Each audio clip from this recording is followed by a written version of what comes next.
So today we are back on 3rd gen content.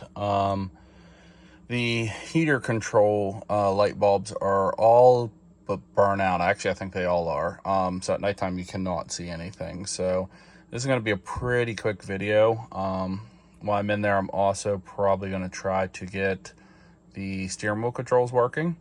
I do have a aftermarket module for this. This is an 05, so these are already wired. You don't have to take them to the dealership. Now, other years are a little bit different, but with this being an 05, all I had to do was swap in a steering wheel, which has the buttons.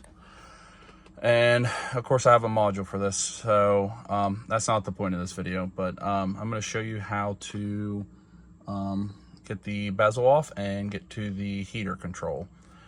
So first thing is there's going to be a screw right over here. I believe it's a Phillips. I have to look. It's been a while since I've had this apart.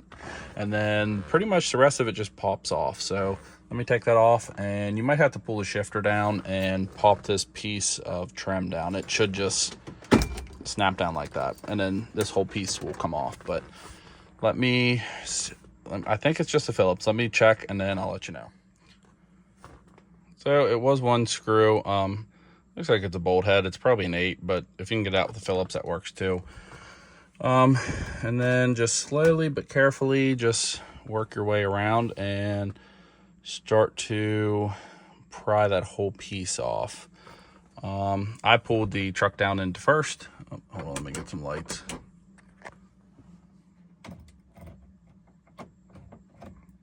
There we go. And I might have to do this. I might have to put the camera down. I don't know if I can do this with one hand. So hold on one second. So I went ahead and started at the top, as you can see. Just work your way around. It is older plastic, and you're not trying to break anything. So you might have to lower these, and you can, there you go. And then pop the other side. There we go. So the whole bezel came out.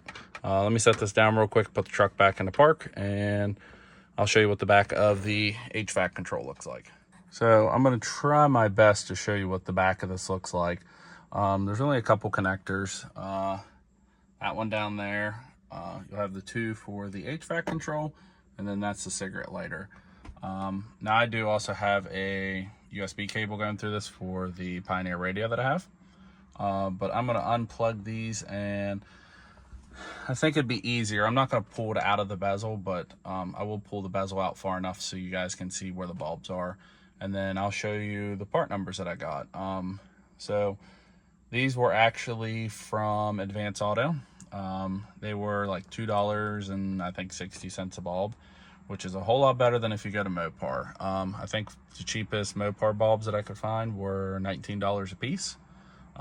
This housing unit only has 3 of them anyway, but I'm not paying $60 for 3 light bulbs. So let me show you what this looks like once I get it disconnected, and then I'll show you what the bulbs look like. Like I said, you probably don't have to unhook everything. The HVAC, it probably will make it easier for this, but it's not necessary. That is a hole drilled for the USB cable for the radio. So right here, you'll have to get a small flat screwdriver in there, and they just twist out. So these are the Dorman part number. You can see how it kind of has the, how it sits in there and twist. Pretty much the same thing. And then this is what I paid for 3 of them. There's the part number too. So this is actually from a CarQuest, which I guess is owned by Advance. But like I said, I only got 3 of them. I'm going to twist them out, and then I'll set them next to this, and I'll show you what it looks like. So you can tell how they sit down in there and twist. There's only one way. There's the bulbs. You can't really tell. There was only one of them that was good. You couldn't even see this. This is why I've been wanting to do this for a while, but I think the top one is the good one. But there's the other 3. I'm going to put it in there and then plug this back in and test it. Like I said, I'm not going to put this all back together yet because I'm going to try to get the steering wheel controls working.